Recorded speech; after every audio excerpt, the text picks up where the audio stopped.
right, the music's playing. You know what that means. It is time for another episode. I am your host, Tony Blodgett, and I am here with my good friend, Dan Keller. Dan, welcome to the show. Good to be back. I think you're going to be here a lot, is my guess. That's my guess, is that Dan's going to be here a lot. Look, guys, today we are talking about some challenges that are going on in the mortgage industry. And look, this is not an episode that's here to talk about problems necessarily, because every time we bring problems to the table, we want to bring solutions to the table, or if nothing else, give people the feeling and understanding that the challenges that are going on are not isolated to you, because the things we're going to talk about are universally impacting everyone in our industry. And I think it's important to feel like you're not alone. I think it's important to understand the why behind some of the challenges that are happening in today's market. And yes, I do think that we can also come away from this episode with some ideas and some solutions that will help you in your own personal business. So, Dan, let's just jump right into this. I think the obvious thing to talk about, look, it is the end of February. It's 2022, and over the last about 60 days, we have seen a significant shift in mortgage interest rates.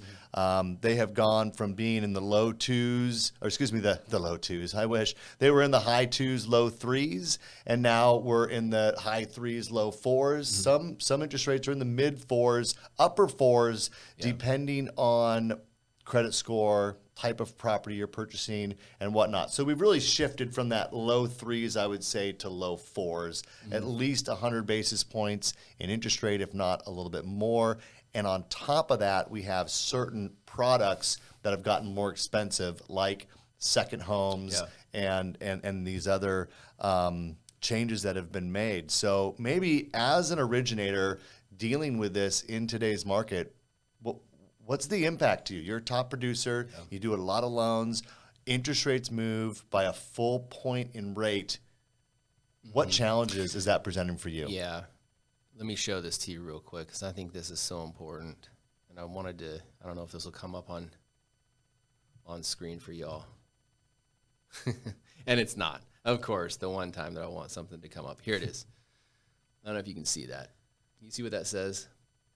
I'll read it for you if you can't see it. It says, "I'm built for this." Yeah, I'm built for this. And this is something that I put on as a screensaver about 2 weeks ago.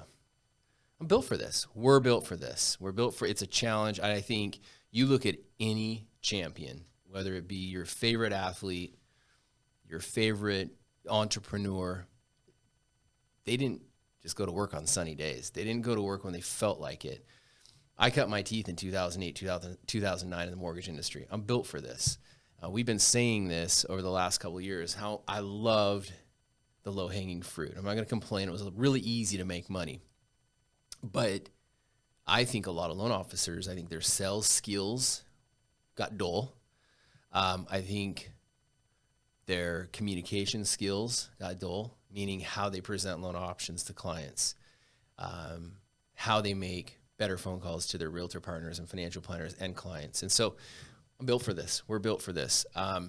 We're all experiencing, this is not just New American. This is not just Seattle. This is not just Washington State. This is nationwide. I'm in a nationwide coaching company, and our coaches in this company that I'm a part of are mega producers. These men and women are closing 500, 600, 700 units a year. And when we're going over our monthly numbers, and they're closing 12, 13 units in February, and they're used to doing 60 or 70, everyone's feeling this. So it's not a matter of, hey, is this storm gonna pass? It's going to pass, but what are you doing in the storm to keep moving? I talked about it on social media last week. Jim Rohn used to talk about this years ago, and I know you're a follower of Jim Rohn, and then he passes and moves on, and he hands off the torch to guys like Tony Robbins. Jim Rohn used to talk about seasons. Tony Robbins talks about cycles. And this is why I like to align with guys like you. You've been around long enough. You clearly understand cycles, real estate, mortgage, economic cycles. And to be able to lean on professionals like you right now that understand this is a cycle, it's a season, it's going to pass, but during these cycles and during these tough seasons, during the fall, you don't just sit back. You don't just like, hey, snow's coming. You're busting your ass because you know the winter's coming. And we're in the fall right now. We're in the fall prepping for the winter. So we're not really in the fall. We're actually in February, but you know what I'm saying, seasonally speaking. And so we got to keep moving right now. And I'm more active than I've ever been. I love it. I just don't like looking and seeing what's on paper because there's not a whole lot to show for it right now, but we'll come out of this. Well, I would argue that we might even be in winter. You know, if you've been listening to me or if you work for me, I've been saying this is coming for a long time. You know, the winter is coming mantra has been on the tip of my tongue for months and months. Yeah. And we knew that this time was coming. How long it lasts, you know, is yet to be seen. But look, the reality is that in any market conditions, someone is winning, right? Everyone doesn't go broke. Someone does really well. Some people even build their careers like you did during the toughest of times. And so that's the first takeaway, I think, from this call is that somebody is winning in today's market. The question is it you? And if you have not changed your strategies at all from what you were doing in the last 2 years, chances are you're struggling more than most. If you're newer to the industry and you never learned what's necessary to truly build a referral-based mortgage practice, then you're probably struggling right now. And I hope that you're watching episodes like this and many others that are going to give you the tools that you need. But Dan, one thing you mentioned is something that I've always said, which is I always felt like, and maybe I need to get that screensaver as well, but I always felt like I was a wartime general. You know, I've been in management and leadership for a long time, and it's really easy to be a manager or an executive when things are going great, because you literally have nothing to do except for sit back Babysit. and congratulate people on their success, you know? And I think that where leadership really comes through is during times like these. And it's those people that have been doing this for, you know, who've survived these cycles, who have proven that when the going gets tough, they're the ones that people turn to lead them through the storm. And so I'm like you. I love this season. Don't get me wrong. I loved the last season where the money just, you know, was flowing in for everybody. But this is where we get good. But here's the other thing that we do during this time, you guys, is we build our database back up with future refinance opportunities. And one thing I can tell you, you know, when I first got in this business now 25 years ago, I was given the impression that refinance opportunities were fleeting and you might only have a couple in your whole career. Well, I am here to assure you that we will have a cycle in the not too distant future where the interest rates that we're writing today, we will have an opportunity to refinance in the future. And the reason why that happens is because it's very cyclical, our industry, and the way that the tools that our Federal Reserve uses to control inflation, to control the market, it is almost impossible for that not to create this kind of pattern that's very predictable and repeatable. And so just know that every loan you're writing today is worth at least 5 more transactions in the coming years, whether it be from refinancing that loan or referrals that they may give you from someone else. So every client's really, really important right now. But let's go back to this first challenge, Dan. So interest rates have gone up. What's happening to your clients? I mean, I have to imagine we have clients who were approved before and maybe now they're not. We have clients that, you know, expected to maybe be at one price range and now they're only qualified for a lower price range, and we have so little inventory and house values keep going up. We have that as a challenge.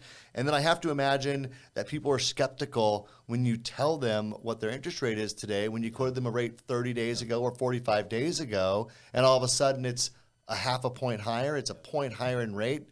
I'm assuming that they shop around more and they question the legitimacy of that. Like, talk me through some of those challenges and what you're doing about them. Yeah, I mean, part of me saying that I'm built for a market and an economy like this is I am. I'm not just saying that to be motivational or to put it on my smartphone as a screensaver.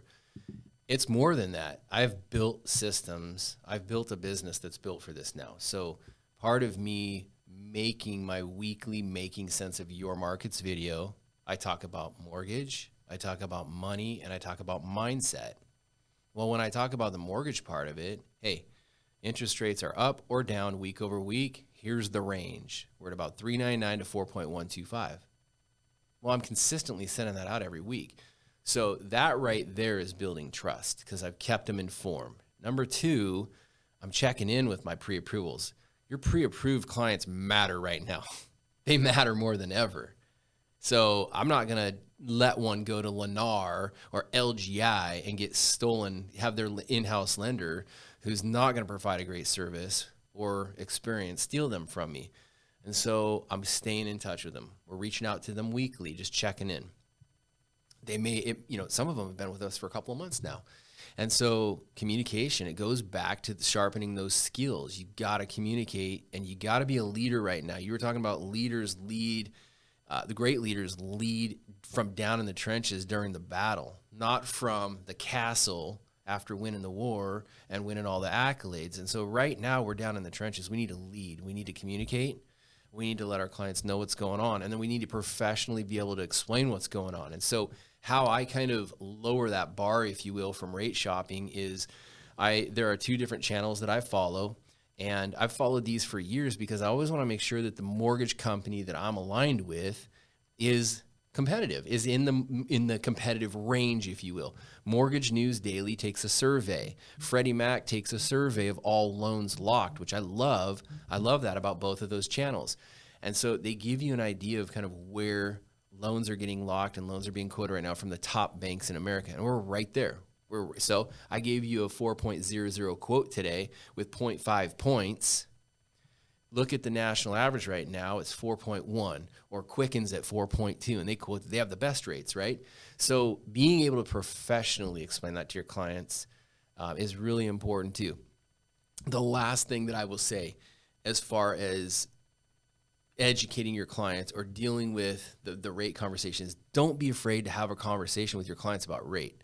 So many loan officers take the rate question as an objection and they get offended by it or offensive by it versus taking it as a teaching or a learning opportunity. So those are the 3 or 4 big things. Yeah, I almost interrupted you and started laughing when you said that Quicken had the lowest rates out there. They claim to be. I can assure you they do not. No. And given the level of service, I don't know that the rates commiserate. Anyway, I digress. No, I couldn't agree more. I have a feeling about rate shoppers, and here's the reality. I'm just going to break this down in a very simple format for you guys. If you have 100 clients, you can break them up into these 3 categories. Let's say 25% of your clients are not going to shop you. They've used you before. They trust you. They were strongly referred to you. You came as an endorsement, or they're just the kind of person who's just trustworthy. You do a great job. You present them options, and they're going to trust you. That's 25%. Okay. Then there's 75%. Of that 75% that's left, you're going to have about 50% of your clients that are going to ask you about the interest rate. They're going to push back. They're going to ask more questions. So really, I guess it's 75%. All of the rest of them are going to ask and push back and say, is this really the best rate that I can get? Or, I had heard rates were still in the 3s. I'm surprised to see that they're in the 4s. Okay, this simple, inquiry, this dialogue about the interest rate, this is not an objection. This is most people's personality in feeling like I'm doing my due diligence. And really the question is how do you respond to that? Do you start sweating and get nervous about the rate that you're quoting? Or do you take that as, hey, these people want a little more education. I need to make them feel really good about their buying decision before they move forward. Now, with that being said, there is about 25% of those people that are going to ask you about rate that truly only care about the interest rate. They think that a mortgage is a commodity, and regardless of how good of a job you do at educating them on, financial planning and literacy and all of these things, at the end of the day, they feel like they know best and they only care about the interest rate. Some of those you're going to win, some you're going to lose. Now, if you're losing a lot more than 25%, so if 2 or 3 of your 10 clients, if you're losing more than that, then there's something going on. Either you're working at a company where your rates are not competitive. That's a possibility.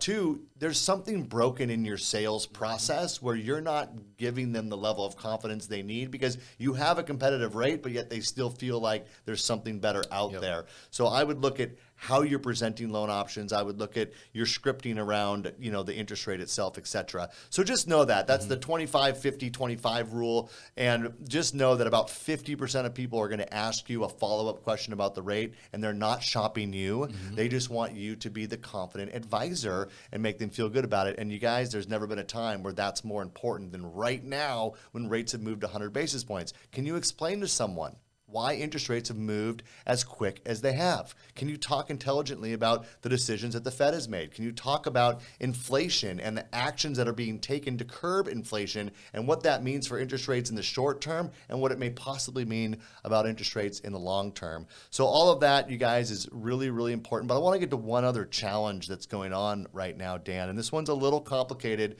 but I know a lot of people are feeling it. And it has to do with this, is that interest rates, like if you are in the mortgage business and you're looking at what interest rates are doing, you're following the MBS market, and we were following the 2% coupon for a period of time because most loans that were being written were being sold into the 2% coupon. And then it was the 2.5% coupon, and it's quickly gone to the 3% coupon, and now probably the 3.5% coupon. But when rates move as quick as they did, we lost about that 100 basis points in about 30 days. Yeah. So the challenge is we're taking in interest rates today that we haven't even sold any interest rates yet on the secondary market that are in those interest rate bands, if you will. And so I'm going to try to keep this really simple, but the bottom line is this, is that you're trying to your company or mortgage companies, whether it be your company because you're servicing your own loans or you're selling correspondent, you're looking at these rate sheets and you're trying to price out what's the market value of a loan with a 4% interest rate.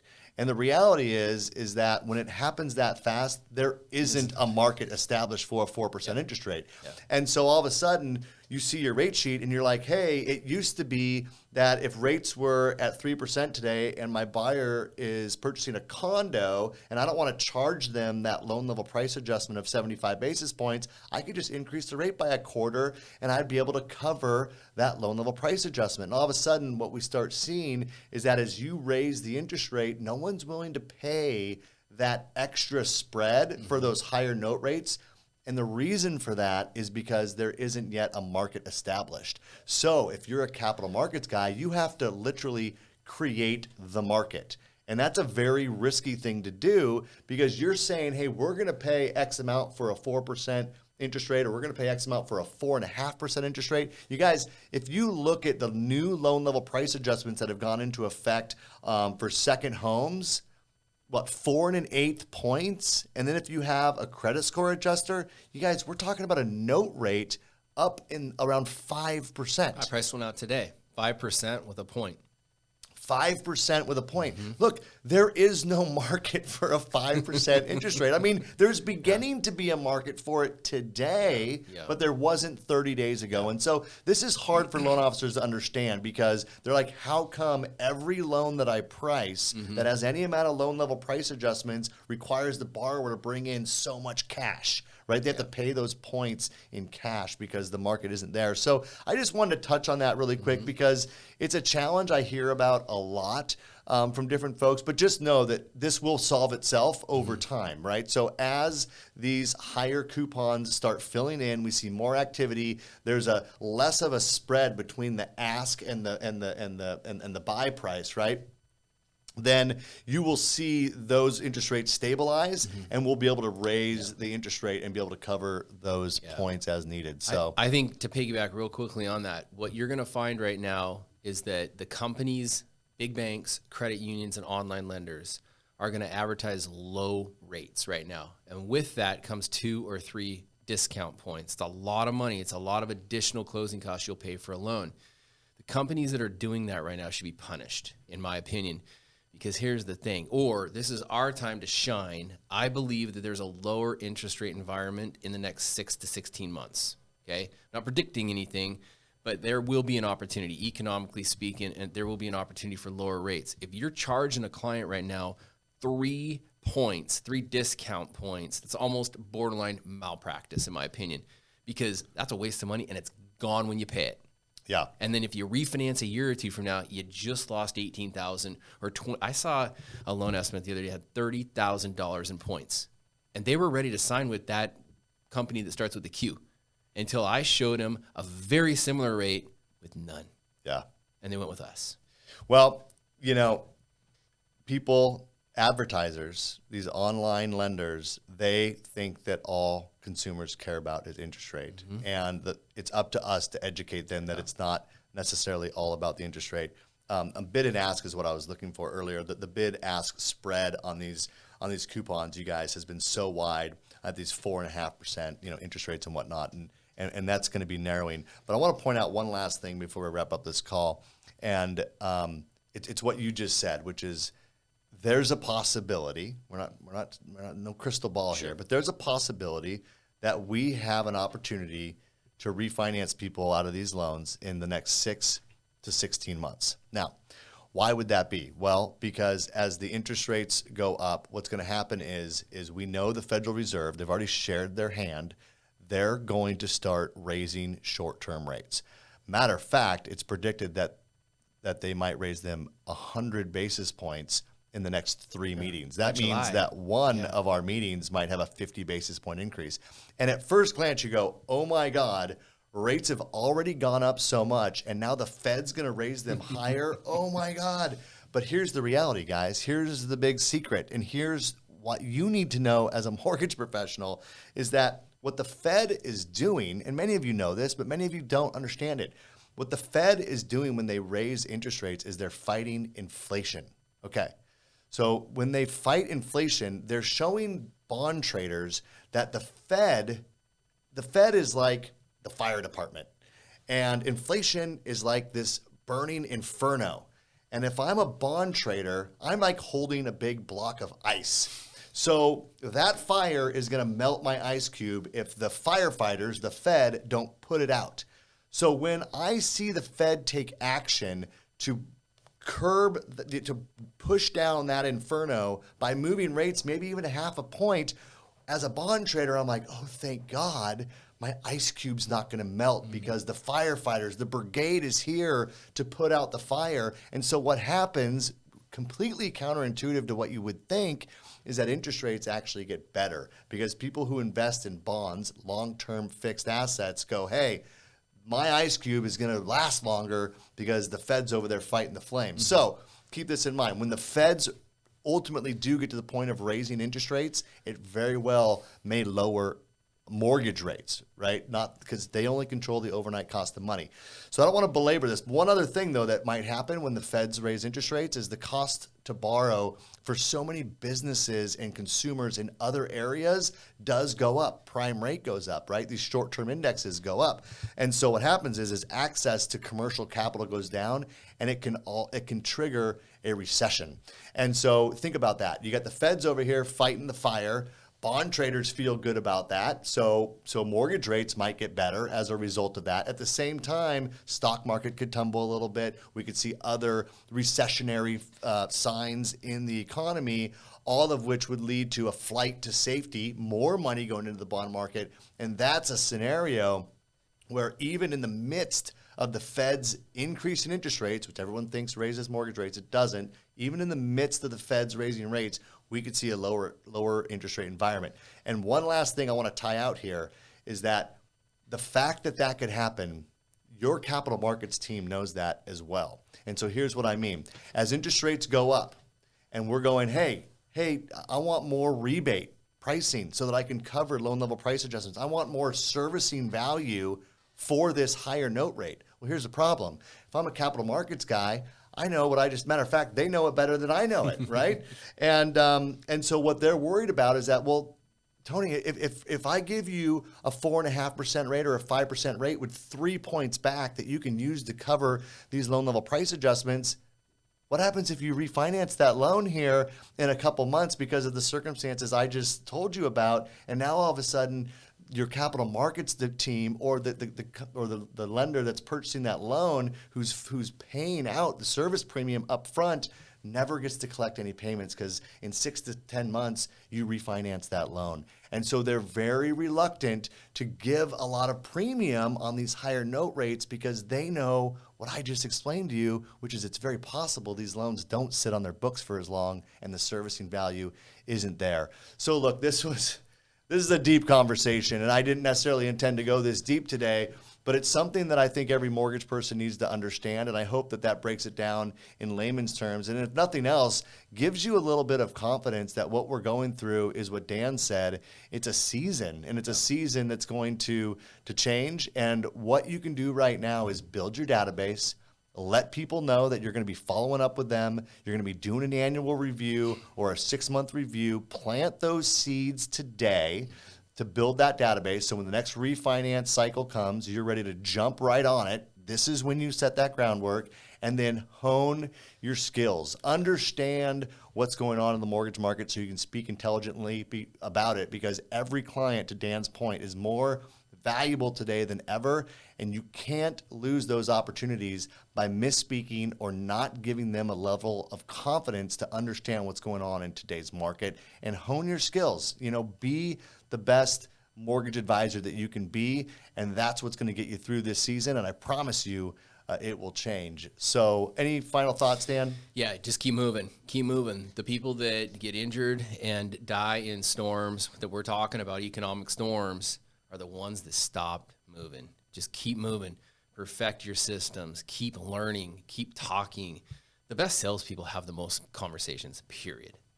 So call your database, call your people, call your realtors, keep moving, and this storm shall pass. Well, and have a great attitude. You gotta be positive. You gotta wake up every day with a smile on your face, with gratefulness in your heart, and go out there and be that light. Be that lighthouse that attracts people, because you have people around you that are challenged. You have real estate agents that you work with that are feeling the challenges in their business for a multitude of different reasons. So be the lighthouse, be positive, be energetic, be enthusiastic, and I promise you that we will get through this season, and I'm sure there'll be challenges in the next one as well, but we'll be ready to adapt to those. So you guys, I want to thank you for watching this episode, and Dan, I want to thank you for being my guest again and unpacking this topic of the challenges that the modern mortgage advisor is facing today. And I hope this was helpful for all of you. Check out our future episodes. Take care.